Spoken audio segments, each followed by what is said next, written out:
بسم اللہ الرحمن الرحیم. Welcome to my channel horror story with Yashfa.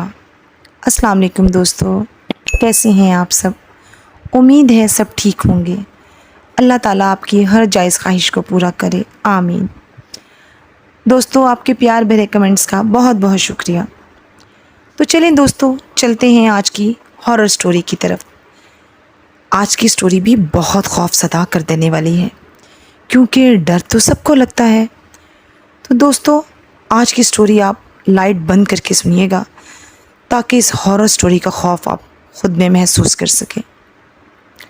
تو دوستو، آج کی سٹوری ہمیں عائشہ نے اسلام آباد سے بھیجی ہے. عائشہ کہتی ہیں، یہ خوفناک واقعہ میرے کزن حمزہ اور اس کی منگیتر کرن کا ہے.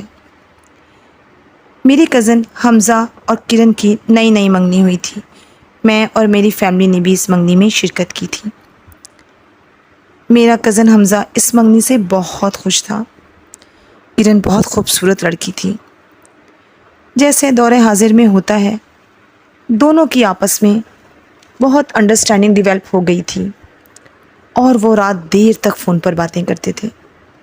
شروع میں تو سب ٹھیک تھا، لیکن آہستہ آہستہ کرن کی توجہ حمزہ سے ہٹتی جا رہی تھی. حمزہ کچھ پریشان تھا کرن کی اس بے توجہی کی وجہ سے. کرن کے گھر والوں نے بتایا کہ اب وہ زیادہ تر اپنے کمرے میں ہی رہتی ہے اور کسی سے زیادہ بات نہیں کرتی.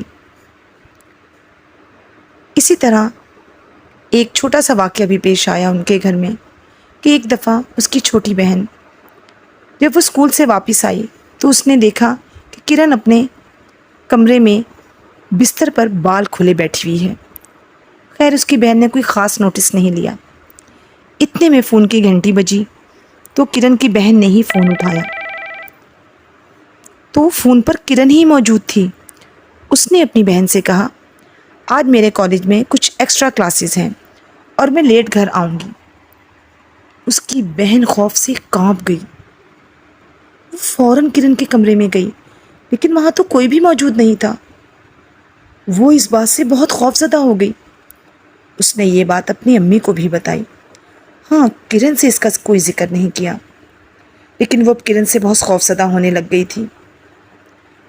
اس کے علاوہ حمزہ کو بھی یہ محسوس ہونے لگا تھا کہ جب بھی وہ کرن سے بات کرتا ہے تو فون پر اس کے علاوہ بھی کوئی ہوتا ہے اور حمزہ کو کچھ عجیب خوفناک سی آوازیں سنائی دیتی ہیں. لیکن کرن ان سب باتوں سے بالکل انجان تھی. اس کے گھر والوں نے بتایا کہ وہ اکثر راتوں کو خوفناک طریقے سے چلانا شروع کر دیتی ہے اور جب اس کو روکا جاتا ہے تو وہ حملہ کرنے کی کوشش کرتی ہے، جیسے اس کے اندر کوئی اور ہی موجود ہے. حمزہ کو جب یہ سب پتہ لگا تو اس نے فیصلہ کیا. ایک دن حمزہ کرن اور اس کی امی کو ایک عالم صاحب کے پاس لے گیا. عالم صاحب نے جیسے ہی کرن کو دیکھا تو وہ بہت حیران ہوئے. انہوں نے کرن کی امی سے کہا کہ آپ تھوڑی دیر کے لیے باہر چلی جائیں، ایسا نہ ہو کہ کرن کی حالت کو دیکھ کر آپ خوف زدہ ہو جائیں. کرن اس وقت برقعے میں تھی. عالم صاحب نے کرن پر پڑھائی شروع کر دی اور تھوڑی ہی دیر میں کرن کے اندر سے عجیب خوفناک آوازیں آنے لگیں. حمزہ گھبرا گیا. دیکھتے ہی دیکھتے کرن اونچا ہنسنے لگی. اس کا سر سے برقع بھی اتر گیا اور اس کے بال بھی کھل گئے. اچانک اس کے اندر سے کسی نے بھاری آواز میں کہا، میں اسے نہیں چھوڑوں گا اور اسے اپنے ساتھ لے کر جاؤں گا. عالم صاحب نے کہا، تم اسے چھوڑ دو اور اپنی دنیا میں واپس چلے جاؤ. اچانک وہ بھیانک طریقے سے ہنسنا شروع ہو گئی. عالم صاحب مسلسل پڑھائی کر رہے تھے اور کرن تھوڑی دیر میں بے ہوش ہو گئی. حمزہ بہت گھبرا گیا. اس نے جلدی سے اس کی امی کو بلایا. پھر کرن کی امی نے کرن کے چہرے پر پانی ڈالا تو کرن ہوش میں آ گئی. لیکن حمزہ بہت خوفزدہ اور ڈرا ہوا تھا۔ اس نے ایسی حالت کبھی پہلے کرن کی نہیں دیکھی تھی۔